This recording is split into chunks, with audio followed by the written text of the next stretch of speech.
आपको पूजा करनी चाहिए ताकि आपको मुक्ति और मोक्ष सब प्रकार की सुख आपको प्राप्त हो सके। इसलिए भगवान शंकर की आपसे पूजा करिए और कुछ नहीं करिए, सिर्फ पूजा करके ही आपको अगर सब कुछ इस जीवन का आपको लाभ मिल रहा है भगवान शंकर की पूजा करने से, इनका पूजन करने से, तो आप कभी पीछे मत हटिए। इसके सिवा नैष्ठिकी और अनैष्ठिकी के भेद से भक्ति के दो प्रकार बताए गए हैं। नैष्ठिकी की भक्ति 6 प्रकार की जानी चाहिए और अनैष्ठिकी की 1 प्रकार की होती है। फिर विहिता और अविहिता के भेद को विद्वानों ने अनेक प्रकार से माने गए हैं। उनके बहुत से भेद होने के कारण यहाँ विस्तृत वर्णन नहीं किया जा रहा है। यानी इतने बड़े वो हैं कि पूरी शिव पुराण समाप्त हो जाएगी परंतु उनके जो भेद है वे समाप्त नहीं होंगे, इसलिए ऋषि ने यहाँ पर उसका वर्णन नहीं किया है। उन दोनों प्रकार की भक्तियों का श्रवण आदि भेद 9 अंग माने गए हैं, क्योंकि भक्ति के जो अंग होते हैं 9 प्रकार के होते हैं। एक तो वंदन करना भगवान का, अर्चन करना और स्मरण करना और उनका चरणों में दबाना, चरणों की सेवा करना। किनका महत्व बताया गया है?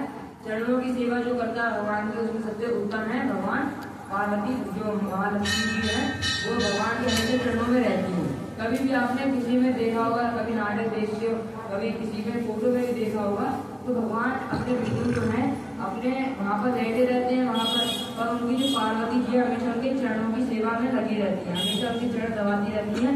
इसलिए पाद सेवा यानी चरणों को दबाने की, चरणों की मतलब सेवा करने की जो भक्ति बताई गई है उसमें सबसे श्रेष्ठ जो है लक्ष्मी जी का नाम आता है। और सख्य भक्ति जो होती है यानी भगवान से आप मित्रता करके भी आप एक भक्ति जागरूक कर सकते हैं। यानी एक जो भक्ति है उसे आप कैसे बढ़ाएंगे? एक का नाम है सत्य भक्ति, यानी आप अगर भगवान के मित्र बन जाते हैं। मित्र भक्ति सबसे बढ़िया किसने कर दिखाई है? अर्जुन ने। अर्जुन की जो मित्र भक्ति थी भगवान श्री कृष्ण से सबसे उत्तम मानी गई है, इसलिए सबसे सत्य भक्ति में सबसे उत्तम अर्जुन जी है।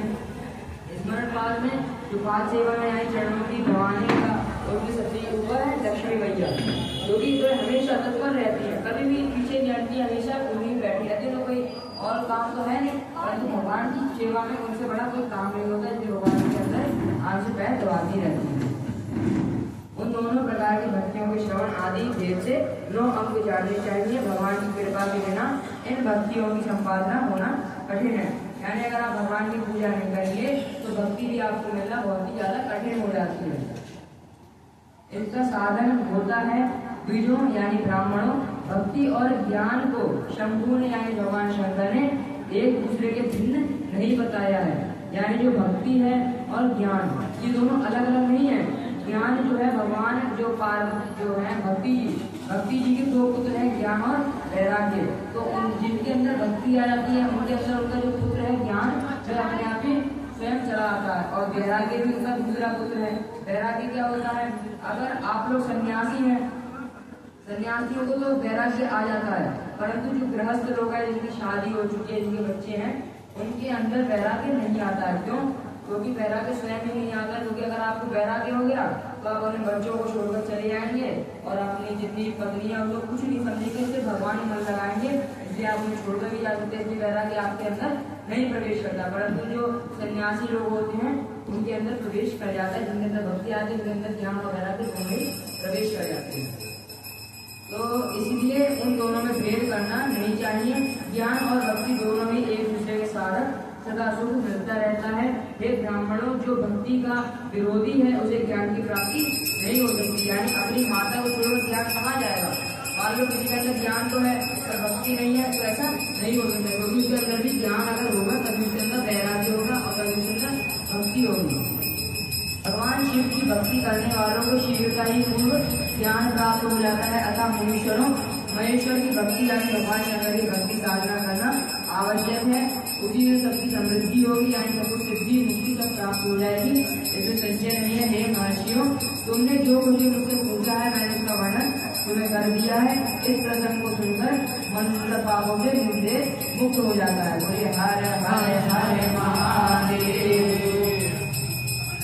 शिव, विष्णु, रुद्र और ब्रह्मा के स्वरूप का वर्णन करना यानी विवेचन करना कि इन लोगों में समानता क्या है और अंतर क्या है। ऋषियों ने पूछा कि हे भगवान, शिव कौन है, विष्णु कौन है, रुद्र कौन है और ब्रह्मा कौन है? ऋषियों ऋषियों ने सूत जी से पूछा, इन सबके निर्णय कौन करेगा, इन सब में कौन से गुण हैं और कौन से निर्गुण हैं, हमारे इस संदेह का आप निवारण कीजिए। सूत जी ने कहा कि हे महर्षियों, वेद और वेदांत के विद्वान ऐसा मानते हैं कि निर्गुण परमात्मा से सर्वप्रथम जो सद्गुणों रूप जो प्रकट हुआ है उसका नाम शिव है। यानी सबसे पहले विद्वान लोग जो होते हैं वह बताते हैं इस संसार में सबसे पहले जो कोई आया है तो भगवान शंकर है, उन्हीं से ये संसार बना हुआ है। तो भगवान शंकर जो है शिव से पुरुष सहित प्रकृति उत्पन्न हुई है, यानी शिव के अंदर से ही सारी प्रकृति उत्पन्न हुई है। उन दोनों के मूल स्थान में स्थित जल के भीतर तप किया गया है। वह स्थान पंचक्रोशी काशी के नाम से विख्यात है, जो भगवान शिव का अत्यंत प्रिय स्थान बताया गया है। यानी जो भगवान शंकर हैं वह सबसे पहले भगवान काशी बनाई, काशी बनाकर उन्होंने वहीं पर उनका निर्माण करना चालू कर दिया। वहीं सबसे पहले ये जो संसार था वह विख्यात हुआ है, सबसे पहले आगे बढ़ा है। और इस जलाशय का जो जल का आश्रय लेकर जो योग माया से युक्त श्री हरि का वहां पर सोए हुए हैं, नार अर्थात जल का अनय यानी निवास स्थान जो है बनाने के कारण फिर नारायण नाम से प्रसिद्ध हुए हैं। यानी जो भगवान जो नारायण है वह हमेशा समुद्र के अंदर रहते हैं। जो क्षीर सागर है, हमेशा भगवान नारायण कौन है, वहाँ पर रहते हैं क्षीर सागर के अंदर, समुद्र के अंदर। और भगवान शंकर है वह रहते हैं कैलाश पर्वत पर। तो नार यानी जो नल है, यानी आपका जो जल हो गया, जल के अंदर रहने वाले को नारायण कहते हैं। जल के अंदर जो भगवान प्रवेश करते हैं उनको नाम नारायण कहा गया है। जो वहाँ पर रहते हैं, जो उनका निवास स्थान है, घर है उनका रहने का, तो उन्हें नारायण कहते हैं। और जो कैलाश पर रहते हैं वह भगवान शंकर कहे गए हैं। और उनके नारायण के नाभि कमल से, यानी सबसे पहले भगवान शंकर हुए, और भगवान शंकर के अंदर यानी उनके हृदय में नारायण जी जो थे भगवान विष्णु, वह वहाँ पर उनके अंदर ही तपस्या कर रहे थे। भगवान शंकर के शरीर के अंदर तपस्या कर रहे थे। उन तपस्या के प्रकट होकर भगवान ने अपने हृदय से निकालकर, अपने शरीर से निकालकर उन्हें इस दुनिया में लाया, और ताकि नारायण भगवान जो है ब्रह्मा की उत्पत्ति कर सके। और ब्रह्मा की उत्पत्ति करेंगे तो भगवान ब्रह्मा जो है आगे सृष्टि का आरंभ करेंगे। तो भगवान नारायण की नाभि कमल से जिनकी उत्पत्ति हुई है वह ब्रह्मा कहलाते हैं। ब्रह्मा ने तपस्या करके जिनका साक्षात्कार किया है उन्हें विष्णु कहा गया है। और ब्रह्मा और विष्णु के विवाद को शांत करने के लिए निर्गुण शिव ने जो रूप प्रकट किया उसका नाम महादेव कहा गया है। उन्होंने कहा, मैं शंभु ब्रह्मा जी के ललाट से प्रकट होऊंगा।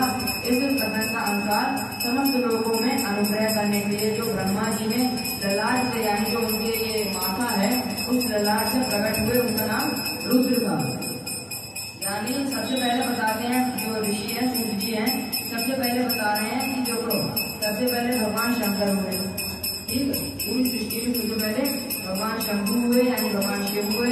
उनके हृदय के अंदर भगवान नारायण प्रकट थे, और उनके अंदर ही भगवान नारायण ने तपस्या करनी चालू कर दी। और तपस्या के प्रसन्न होकर भगवान शंकर ने उन्हें अपने अंदर से निकालकर इस दुनिया में लाया, ताकि भगवान जो नारायण थे वह क्षीर सागर में चले गए। क्षीर सागर में जाकर आनंद समुद्र में रहने लगे। और उनमें जो सोते सोते उनकी जो नाभि थी, नाभि के कमल से कमल उत्पन्न हुआ, जिसमें ब्रह्मा जी